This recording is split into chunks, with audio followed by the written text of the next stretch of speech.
जय Shri Krishna friends, welcome to Harimukund. आइए आज श्रीमद् भागवत पुराण के 10वें स्कंद को शुरू करते हैं। श्री गणेशाय नमः। ओम नमो भगवते वासुदेवाय। तो इसके पहले अध्याय में भगवान के द्वारा पृथ्वी को आश्वासन, वसुदेव देवकी का विवाह और कंस के द्वारा देवकी के 6 पुत्रों की हत्या, इसकी कथा बताई गई है। राजा परीक्षित ने पूछा, भगवान, आपने चंद्रवंश और सूर्यवंश के विस्तार तथा दोनों वंशों के राजाओं का अत्यंत अद्भुत चरित्र वर्णन किया। भगवान के परम प्रेमी मुनिवर, आपने स्वभाव से ही धर्म प्रेमी यदुवंश का भी विशद वर्णन किया। अब कृपा करके उसी वंश में अपने अंश श्री बलराम जी के साथ अवतीर्ण हुए भगवान श्री कृष्ण के परम पवित्र चरित्र भी हमें सुनाइए। भगवान श्री कृष्ण समस्त प्राणियों के जीवनदाता एवं सर्वात्मा हैं। उन्होंने यदुवंश में अवतार लेकर जो जो लीलाएं की, उनका विस्तार से हम लोगों को श्रवण कराइए। जिनकी तृष्णा की प्यास सर्वदा के लिए बुझ चुकी है, वे जीवन मुक्त महापुरुष जिसका पूर्ण प्रेम से अतृप्त रहकर गान किया करते हैं, मुमुक्ष जनों के लिए जो भव रोग का रामबाण औषध हैं, भगवान श्री कृष्णचंद्र के ऐसे सुंदर सुखद रसीले गुणानुवाद से पशुघाती अथवा आत्मघाती मनुष्य के अतिरिक्त और ऐसा कौन है जो विमुख हो जाए, उससे प्रीति ना करे। जब कुरुक्षेत्र में महाभारत युद्ध हो रहा था और देवताओं को भी जीत लेने वाले भीष्म पितामह आदि अतिरथियों से पांडवों का युद्ध हो रहा था, उस समय कौरवों की सेना उनके लिए अपार समुद्र के समान थी, जिसमें भीष्म आदि वीर बड़े बड़े मच्छों को भी निगल जाने वाले तिमिंगिल मच्छों की भांति भय उत्पन्न कर रहे थे। परंतु मेरे स्वनाम धन्य पितामह भगवान श्री कृष्ण के चरण कमलों की नौका का आश्रय लेकर उस समुद्र को अनायास ही पार कर गए। मेरा यह शरीर जो आपके सामने है तथा जो कौरव और पांडव दोनों ही वंशों का एकमात्र सहारा था, अश्वत्थामा के ब्रह्मास्त्र से जल चुका था। उस समय मेरी माता जब भगवान की शरण में गईं, तब उन्होंने हाथ में चक्र लेकर मेरी माता के गर्भ में प्रवेश किया और मेरी रक्षा की। वे समस्त शरीरधारियों के भीतर आत्मा रूप से रहकर अमृतत्व का दान कर रहे हैं और बाहर काल रूप से रहकर मृत्यु का मनुष्य के रूप में प्रतीत होना, यह तो उनकी एक लीला है। आप उन्हीं की ऐश्वर्य और माधुर्य से परिपूर्ण लीलाओं का वर्णन कीजिए। हे भगवान, आपने अभी बतलाया था कि बलराम जी रोहिणी के पुत्र थे। इसके बाद देवकी के पुत्रों में भी आपने उनकी गणना की। दूसरा शरीर धारण किए बिना 2 माताओं का पुत्र होना कैसे संभव है? असुरों को मुक्ति देने वाले और भक्तों को प्रेम वितरण करने वाले भगवान श्री कृष्ण अपने वात्सल्य स्नेह से भरे हुए पिता का घर छोड़कर व्रज में क्यों चले गए? यदुवंशी शिरोमणि भक्त वत्सल प्रभु ने नंद आदि गोप बंधुओं के साथ कहाँ कहाँ निवास किया? ब्रह्मा और शंकर का भी शासन करने वाले प्रभु ने ब्रज में तथा मधुपुरी में रहकर कौन कौन सी लीलाएं की? और महाराज, उन्होंने अपनी माँ के भाई मामा कंस को अपने हाथों क्यों मार डाला? मनुष्याकार सच्चिदानंदमय विग्रह प्रकट करके द्वारिकापुरी में यदुवंशियों के साथ उन्होंने कितने वर्षों तक निवास किया? और उन सर्वशक्तिमान प्रभु की पत्नियां कितनी थीं? मैंने श्री कृष्ण की जितनी लीलाएं पूछी हैं और जो नहीं पूछी हैं, वे सब आप मुझे विस्तार से सुनाइए, क्योंकि आप सब कुछ जानते हैं और मैं बड़ी श्रद्धा के साथ उन्हें सुनना चाहता हूँ। सूत जी कहते हैं, शौनक जी, भगवान के प्रेमियों में अग्रगण्य एवं सर्वज्ञ श्री सुखदेव जी महाराज ने परीक्षित का ऐसा समीचीन प्रश्न सुनकर उनका अभिनंदन किया और भगवान श्री कृष्ण की उन लीलाओं का वर्णन प्रारंभ किया जो समस्त कलिमलों को सदा के लिए धो डालती हैं। श्री सुखदेव जी ने कहा, भगवान के लीला रस के रसिक राजर्षे, तुमने जो कुछ निश्चय किया है वह बहुत ही सुंदर और आदरणीय है, क्योंकि सबके हृदयाराध्य श्री कृष्ण की लीला कथा श्रवण करने में तुम्हें सहज एवं सुदृढ़ प्रीति प्राप्त हो गई है। भगवान श्री कृष्ण की कथा के संबंध में प्रश्न करने से ही वक्ता, प्रश्नकर्ता और श्रोता तीनों ही पवित्र हो जाते हैं।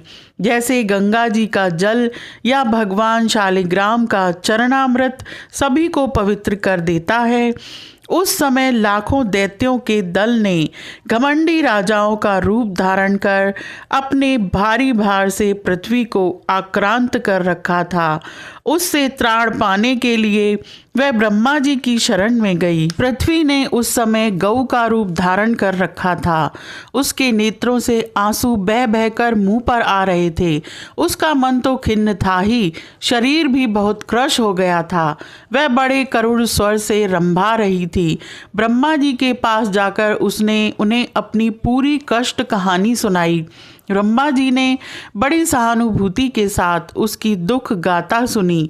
उसके बाद वे भगवान शंकर, स्वर्ग के अन्य प्रमुख देवता तथा गौ के रूप में आई हुई पृथ्वी को अपने साथ लेकर क्षीर सागर के तट पर गए।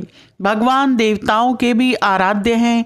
वे अपने भक्तों की समस्त अभिलाषाएं पूर्ण करते और उनके समस्त क्लेशों को नष्ट कर देते हैं। वे ही जगत के एकमात्र स्वामी हैं। क्षीर सागर के तट पर पहुंचकर ब्रह्मा आदि देवताओं ने पुरुष सूक्त के द्वारा उन्हीं परम पुरुष सर्वंतर्यामी प्रभु की स्तुति की। स्तुति करते करते ब्रह्मा जी समाधिस्थ हो गए। उन्होंने समाधि अवस्था में आकाशवाणी सुनी। इसके बाद जगत के निर्माण कर्ता ब्रह्मा जी ने देवताओं से कहा, देवताओं, मैंने भगवान की वाणी सुनी है, तुम लोग भी उसे मेरे द्वारा अभी सुन लो और फिर वैसा ही करो। उसके पालन में विलंब नहीं होना चाहिए। भगवान को पृथ्वी के कष्ट का पहले से ही पता है। वे ईश्वरों के भी ईश्वर हैं। अतः अपनी काल शक्ति के द्वारा पृथ्वी का भार हरण करते हुए वे जब तक पृथ्वी पर लीला करें, तब तक तुम लोग भी अपने अपने अंशों के साथ यदुकुल में जन्म लेकर उनकी लीला में सहयोग दो। वसुदेव जी के घर स्वयं पुरुषोत्तम भगवान प्रकट होंगे। उनकी और उनकी प्रियतमा की सेवा के लिए देवांगनाएं जन्म ग्रहण करें। स्वयं प्रकाश भगवान शेष भी, जो भगवान की कला होने के कारण अनंत हैं और जिनके सहस्र मुख हैं, भगवान के प्रिय कार्य करने के लिए उनसे पहले ही उनके बड़े भाई के रूप में अवतार ग्रहण करेंगे। भगवान की वह ऐश्वर्यशालिनी योग माया भी, जिसने सारे जगत को मोहित कर रखा है, उनकी आज्ञा से उनकी लीला के कार्य संपन्न करने के लिए अंश रूप से अवतार ग्रहण करेगी। श्री सुखदेव जी कहते हैं, प्रजापतियों के स्वामी भगवान ब्रह्मा जी ने देवताओं को इस प्रकार आज्ञा दी और पृथ्वी को समझा बुझाकर ढाढ़स बंधाया। इसके बाद वे अपने परम धाम को चले गए। प्राचीन काल में यदुवंशी राजा थे शूरसेन। वे मथुरापुरी में रहकर मथुरा मंडल और शूरसेन मंडल का राज्य शासन करते थे। उसी समय से मथुरा ही समस्त यदुवंशी नरपतियों की राजधानी हो गई थी। भगवान श्री हरि सर्वदा वहां विराजमान रहते हैं। एक बार मथुरा में शूर के पुत्र वसुदेव जी विवाह करके अपनी नवविवाहिता पत्नी देवकी के साथ घर जाने के लिए रथ पर सवार हुए। उग्रसेन का लड़का था कंस।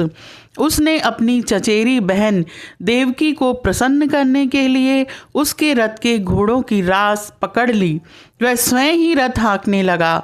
यद्यपि उसके साथ सैकड़ों सोने के बने हुए रथ चल रहे थे। देवकी के पिता थे देवक। अपनी पुत्री पर उनका बड़ा प्रेम था। कन्या को विदा करते समय उन्होंने उसे सोने के हारों से अलंकृत 400 हाथी, 15,000 घोड़े, 1800 रथ तथा सुंदर सुंदर वस्त्र आभूषणों से विभूषित 200 सुकुमारी दासियां दहेज में दी। मार्ग में जिस समय घोड़ों की रास पकड़कर कंस रथ हाँक रहा था, उस समय आकाशवाणी ने उसे संबोधन करके कहा, अरे मूर्ख, जिसको तू रथ में बैठाकर लिए जा रहा है, उसकी 8वें गर्भ की संतान तुझे मार डालेगी। कंस बड़ा पापी था, उसकी दुष्टता की सीमा नहीं थी, वह भोजवंश का कलंक ही था। आकाशवाणी सुनते ही उसने तलवार खींच ली और अपनी बहन की चोटी पकड़कर उसे मारने के लिए तैयार हो गया। वह अत्यंत क्रूर तो था ही, पाप कर्म करते करते निर्लज्ज भी हो गया था। उसका यह काम देखकर महात्मा वसुदेव जी उसको शांत करते हुए बोले। वसुदेव जी ने कहा, राजकुमार, आप भोजवंश के होनहार वंशधर तथा अपने कुल की कीर्ति बढ़ाने वाले हैं। बड़े बड़े शूरवीर आपके गुणों की सराहना करते हैं। इधर यह एक तो स्त्री, दूसरे आपकी बहन और तीसरी यह नवविवाहिता है। ऐसी स्थिति में आप इसे कैसे मार सकते हैं? वीरवर जो जन्म लेते हैं उनके शरीर के साथ ही मृत्यु भी उत्पन्न होती है। आज हो या 100 वर्ष के बाद, जो प्राणी है उसकी मृत्यु होगी ही। जब शरीर का अंत हो जाता है तब जीव अपने कर्म के अनुसार दूसरे शरीर को ग्रहण करके अपने पहले शरीर को छोड़ देता है। उसे विवश होकर ऐसा करना पड़ता है। जैसे चलते समय मनुष्य एक पैर जमाकर ही दूसरा पैर उठाता है। श्री सुखदेव जी कहते हैं, परीक्षित, इस प्रकार वसुदेव जी ने प्रशंसा आदि, साम नीति और भय आदि भेद नीति से कंस को बहुत समझाया, परंतु वह क्रूर तो राक्षसों का अनुयायी हो रहा था, इसलिए उसने अपने घोर संकल्प को नहीं छोड़ा। वसुदेव जी ने कंस का विकट हठ देखकर यह विचार किया कि किसी प्रकार यह समय तो टाल ही देना चाहिए। तब वे इस निश्चय पर पहुंचे, बुद्धिमान पुरुष को जहां तक उसकी बुद्धि और बल साथ दे मृत्यु को टालने का प्रयत्न करना चाहिए। प्रयत्न करने पर भी वह न टल सके तो फिर प्रयत्न करने वाले का कोई दोष नहीं रहता। इसलिए इस मृत्यु रूप कंस को अपने पुत्र दे देने की प्रतिज्ञा करके मैं इस दीन देवकी को बचा लूं। यदि मेरे लड़के होंगे और तब तक यह कंस स्वयं नहीं मर जाएगा, तब क्या होगा? संभव है उल्टा ही हो, मेरा लड़का ही इसे मार डाले, क्योंकि विधाता के विधान का पार पाना बहुत कठिन है। मृत्यु सामने आकर भी टल जाती है और टली हुई भी लौट आती है। जिस समय वन में आग लगती है उस समय कौन सी लकड़ी जले और कौन सी न जले, दूर की जल जाए और पास की बची रहे, इन सब बातों में अदृष्ट के सिवा और कोई कारण नहीं होता। वैसे ही किस प्राणी का कौन सा शरीर बना रहेगा और किस हेतु से कौन सा शरीर नष्ट हो जाएगा, इस बात का पता लगा लेना बहुत कठिन है। अपनी बुद्धि के अनुसार ऐसा निश्चय करके वसुदेव जी ने बहुत सम्मान के साथ पापी कंस की बड़ी प्रशंसा की। कंस बड़ा क्रूर और निर्लज्ज था, अतः ऐसा करते समय वसुदेव जी के मन में बड़ी पीड़ा भी हो रही थी। फिर भी उन्होंने ऊपर से अपने मुख कमल को प्रफुल्लित करके हंसते हुए कहा। वसुदेव जी ने कहा, सौम्य, आपको देवकी से तो कोई भय है नहीं, जैसा कि आकाशवाणी ने कहा है। भय है पुत्रों से, सो इसके पुत्र मैं आपको लाकर सौंप दूंगा। श्री सुखदेव जी कहते हैं, कंस जानता था कि वसुदेव के वचन झूठे नहीं होते और इन्होंने जो कुछ कहा है वह युक्ति संगत भी है, इसलिए उसने अपनी बहन देवकी को मारने का विचार छोड़ दिया। इससे वसुदेव जी बहुत प्रसन्न हुए और उसकी प्रशंसा करके अपने घर चले आए। देवकी बड़ी सती साध्वी थी, सारे देवता उसके शरीर में निवास करते थे। समय आने पर देवकी के गर्भ से प्रतिवर्ष एक एक करके 8 पुत्र तथा 1 कन्या उत्पन्न हुई। पहले पुत्र का नाम था कीर्तिमान। वसुदेव जी ने उसे लाकर कंस को दे दिया। ऐसा करते समय उन्हें कष्ट तो अवश्य हुआ, परंतु उससे भी बड़ा कष्ट उन्हें इस बात का था कि कहीं मेरे वचन झूठे ना हो जाएं। सत्यसंध पुरुष बड़े से बड़ा कष्ट भी सह लेते हैं। ज्ञानियों को किसी बात की अपेक्षा नहीं होती। नीच पुरुष बुरे से बुरा काम भी कर सकते हैं, और जो जितेंद्रिय हैं, जिन्होंने भगवान को हृदय में धारण कर रखा है, वे सब कुछ त्याग कर सकते हैं। जब कंस ने देखा कि वसुदेव जी का अपने पुत्र के जीवन और मृत्यु में समान भाव है एवं वे सत्य में पूर्ण निष्ठावान भी हैं, तब वह बहुत प्रसन्न हुआ और उनसे हंसकर बोला, वसुदेव जी, आप इस नन्हे से सुकुमार बालक को ले जाइए, इससे मुझे कोई भय नहीं है, क्योंकि आकाशवाणी ने तो ऐसा कहा था कि देवकी के 8वें गर्भ से उत्पन्न संतान के द्वारा मेरी मृत्यु होगी। वसुदेव जी ने कहा ठीक है, और उस बालक को लेकर वे लौट आए।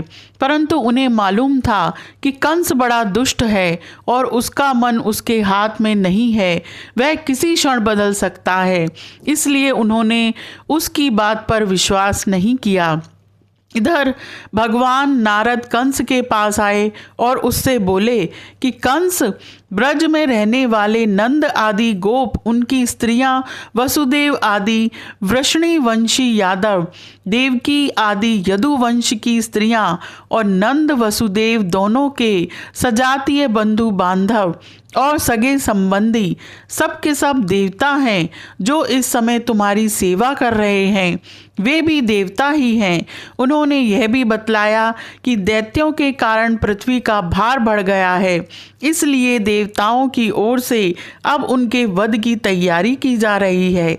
जब देवर्षि नारद इतना कहकर चले गए, तब कंस को यह निश्चय हो गया कि यदुवंशी देवता हैं और देवकी के गर्भ से विष्णु भगवान ही मुझे मारने के लिए पैदा होने वाले हैं। इसलिए उसने देवकी और वसुदेव को हथकड़ी बेड़ी से जकड़कर कैद में डाल दिया, और उन दोनों से जो जो पुत्र होते गए उन्हें वह मारता गया। उसे हर बार यह शंका बनी रहती कि कहीं विष्णु ही उस बालक के रूप में ना आ गया हो। कंस जानता था कि मैं पहले काल नेमी असुर था और विष्णु ने मुझे मार डाला था। इससे उसने यदुवंशियों से घोर विरोध ठान लिया। कंस बड़ा बलवान था। उसने यदु, भोज और अंधक वंश के अधिनायक अपने पिता उग्रसेन को कैद कर लिया और शूरसेन देश का राज्य वह स्वयं करने लगा। यह अध्याय यहीं समाप्त होता है। आज के लिए इतना ही। Please like, share and subscribe my channel. Thank you.